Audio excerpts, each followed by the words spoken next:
Lorsque les immigrants noirs sont arrivés en Europe, ils ont été confrontés à une hostilité généralisée en matière de logement. Les nouveaux arrivants souhaitant acheter leur maison étaient souvent considérés comme une menace au prix de l'immobilier.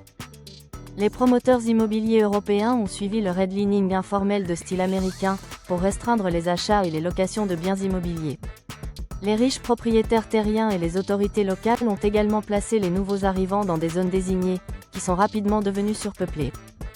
La fuite persistante des Blancs, le racisme anti-noir et la concentration des migrants dans les zones urbaines les plus pauvres, a conduit à la création de ghettos majoritairement non blancs. Aujourd'hui, des décennies plus tard, la ségrégation immobilière a été remplacée par une gentrification urbaine croissante. La hausse des prix des terrains et des maisons, ainsi que la diminution de la disponibilité des logements locatifs, signifie que les citoyens les plus pauvres sont perdants, en raison de l'intérêt croissant de la classe moyenne pour l'accession à la propriété, comme le meilleur retour sur épargne et investissement. Les logements sociaux sont vendus ou démolis et les familles les plus pauvres sont expulsées. Afin que davantage d'acheteurs aisés puissent être attirés vers les quartiers du centre-ville par des prix de maisons et d'appartements moins chers et des équipements améliorés. Ce modèle se répète partout où il y a des communautés multi-ethniques. Le Danemark a donné son aval officiel à cette pratique. Une loi danoise sur les ghettos autorise l'État à démolir des immeubles d'appartements dans des zones où au moins la moitié des résidents sont d'origine non occidentale.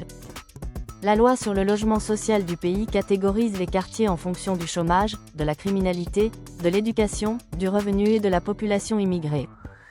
Si plus de 50% des habitants sont d'origine non occidentale, ils sont considérés comme faisant partie d'une société parallèle. Si un quartier plus pauvre abrite également plus de 50% des résidents, qui sont d'origine immigrée et qui vivent dans ce pays depuis les 5 dernières années, alors, la zone est désignée comme nécessitant une transformation. Cela entraînerait une réduction du logement social de 40%. La Cour européenne de justice a désormais déclaré que la division entre les immigrants occidentaux et non occidentaux et leurs descendants est fondée sur l'origine ethnique et est discriminatoire. Mais qu'en penses-tu ? Le système danois a-t-il été révélé comme un plan à peine déguisé visant à gentrifier les zones les plus pauvres par le biais d'un nettoyage social ? Ou bien, les planificateurs gouvernementaux ont-ils raison d'essayer toutes les options possibles pour démanteler les ghettos raciaux ?